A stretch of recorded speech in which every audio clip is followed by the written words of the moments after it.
যে ভিক্ষা করে খেয়ে ভগবানকে সেবা দিয়ে খায়, সেই প্রসাদের যে কত বড় অমৃত যে করে একমাত্র সেই জানে।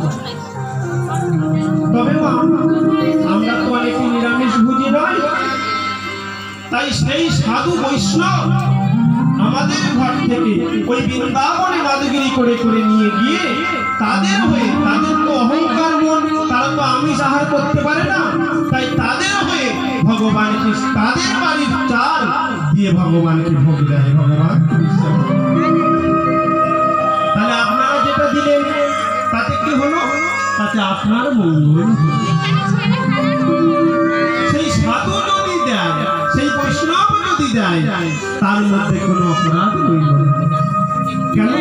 এই যে বলেছে সাধু সঙ্গ, সাধু সঙ্গ সর্বশাস্ত্রে কয়, আর সাধু সঙ্গ লোয়া মাত্র কৃষ্ণ ভক্তি হয়।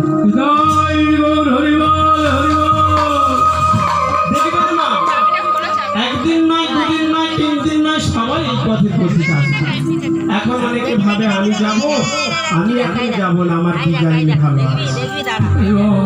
এই জল কাদা হয়েছে, কালকে কোথাও গরম গেছে, আজকে হরিনাম শুনে আমার দরকার নয়, আমি বরঞ্চ ঘরে শুয়ে শুয়ে একটু ফোন করব। এটা সবাই বলে, আমি বলছি না, কিন্তু এদিন চলে গেলে আর ফিরে আসবে না। এদিন যদি একবার চলে যায় আর ফিরে আসবে না। যেদিন বুঝতে পারবে কে আপন কে বা পর, তার জন্য তোমরা বেড়েছো এই ভয়।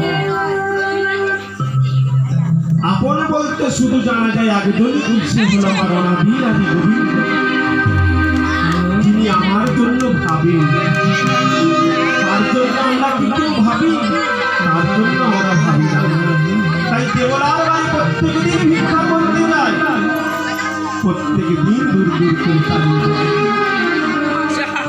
একদিন মনে মনে ভাবলো বাবা যে দেবলার কাছে যখন যাই তখন তো তাড়িয়ে দেয়, ঠিক আছে, আজকে একদম প্রভাত কালে যাবে, মানে একদম দেবলা সেই মাত্র উঠবে ঘুম থেকে, তখনই গিয়ে হাজির হবে। তাই কিছু না বলে আজকে চুপি চুপি গিয়ে দেবলা সবে মাত্র দরজা খুলেছে, আর খুলে দেখছে উপবস্বামীটা যে দেবলা নেতা দিচ্ছে গোবর জল দিয়ে।